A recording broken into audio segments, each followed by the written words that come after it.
مال کی کتنی اہمیت ہے، اس سلسلے میں چاہتا ہوں کہ دو ایک حدیث آپ کے سامنے پیش کر دوں. حدیث اس طرح: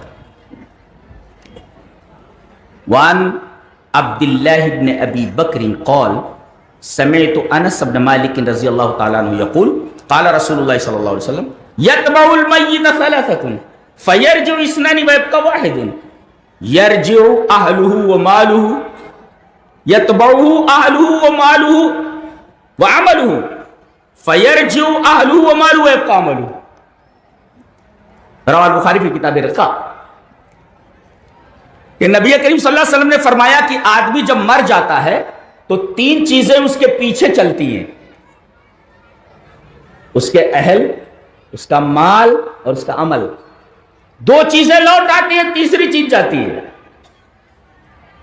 مال وہ تو کھسکنے کے لیے تیار نہیں ہے، تجوری میں ہی کڑی ہے.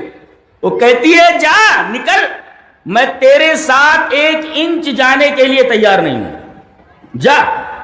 مکان بولتا ہے بائی ہک اور بائی کروک، حلال اور حرام کسی بھی طریقے سے تو نے یہ بنگلہ بنایا ہوا ہے، تو جا یہاں سے، میں تیرے ساتھ 1 انچ چلنے کے لیے تیار نہیں ہوں. کتنی دردناک بات ہے کہ جس کے لیے آپ نے اپنی پوری زندگی لگا دی، جس کو بنانے میں 1 انچ آپ کے ساتھ چلنے کے لیے تیار نہیں ہے جی. اور آپ جب تک زندہ رہتے ہیں ایک سے ایک گاڑیوں کے اندر چلتے ہیں. یہ کون سی گاڑی ہے؟ فلاں گاڑی ہے. یہ کون سی گاڑی ہے؟ فلاں گاڑی. کتنے کی ہے؟ اتنے لاکھ کی ہے. لیکن جب مرتا ہے تو ایک عجیب و غریب گاڑی میں جاتا ہے جس کے پہیے یہ ٹائر کے نہیں ہوتے، وہ انسانوں کے ہوتے ہیں جی، وہ کندھے ہوتے ہیں انسانوں کے. تمہاری کار میں اے سی کے ساتھ تم کو نہیں لے جایا جاتا قبرستان میں، کندھوں پہ تم کو اٹھا کر لے جایا جاتا جی. تو مال نے تو پہلے ساتھ چھوڑ دیا، اس کے بعد اہل و عیال ہے، بچے آتے ہیں تم کو ودا کرنے کے لیے قبرستان تک، بس تم کو منو من مٹی کے نیچے دفن کر کے چلے جاتے ہیں. تو مال تو پیچھے رہ گیا، یہ بیچارے آئے تھے وفا نبھانے کے لیے، یہ بھی اب چلے گئے تم کو تمہارے حال پہ چھوڑ کے. اب منو من مٹی کے نیچے وہاں کون ہے؟ تمہارا عمل آ کر کے کھڑا ہو جاتا ہے. گھبرانا نہیں. مال نے ساتھ چھوڑ دیا تو کیا ہوا؟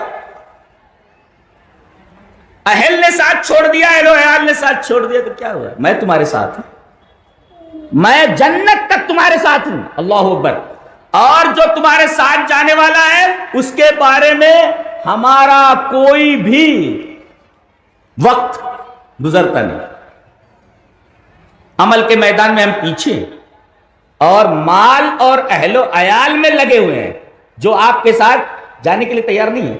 اور جو آپ کے ساتھ جانے والا ہے وَيَبْقَى عَمَلُهُ، آپ کا عمل آپ کے ساتھ جانے والا باقی رہنے والا ہے، اس کی طرف آپ کی کوئی توجہ ہی نہیں. یہ انسان کی سب سے بڑی بدنصیبی ہے.